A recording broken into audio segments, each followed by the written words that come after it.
តាំងពី Vivo X50 Pro មកដល់ X200 Pro ពេលនេះ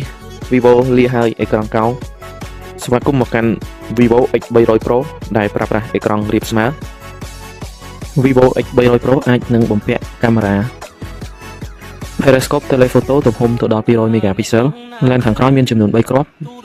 គឺ50 megapixel Ultra Wide និងឡែនដើមគឺ50 megapixel សម្រាប់កាមេរ៉ាមុខគឺទំហំ50 megapixel ដូចគ្នាដែលជាឡែនរបស់ Sony LYT 828 សម្រាប់ chip គឺអាចមកជាមួយនឹង MediaTek Dimensity 4500 ចំណែកអេក្រង់វិញអាចនឹងមានទំហំ 6.82 inch ប្រភេទ LTPO AMOLED refresh rate គឺមិនទាន់ទៅណាឆ្ងាយទេគឺ 120Hz ដដែលថ្មអាចបំពាក់មកទំហំ 6500 mAh កម្លាំងសាក support ដល់ 120W មាន wireless charge ចំនួន 30W ដែរមានប្រព័ន្ធការពារទឹក IP68 អញ្ចឹងយើងដឹងស្រាប់ហើយសម្រាប់ Vivo X200 series ឆ្នាំមុន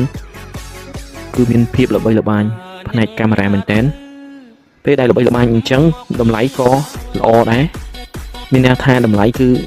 មិនធ្លាក់ថ្លៃទេតម្លៃរបស់ Vivo X200 series គឺនៅល្អមែនទែន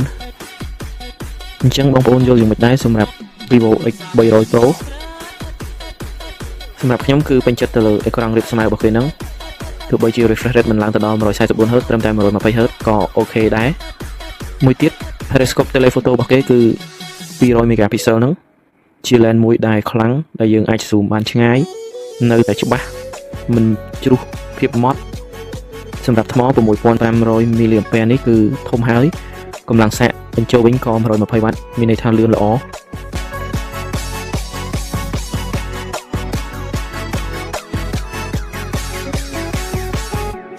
អ្នកណាទៅទូរស័ព្ទមកមានកាវ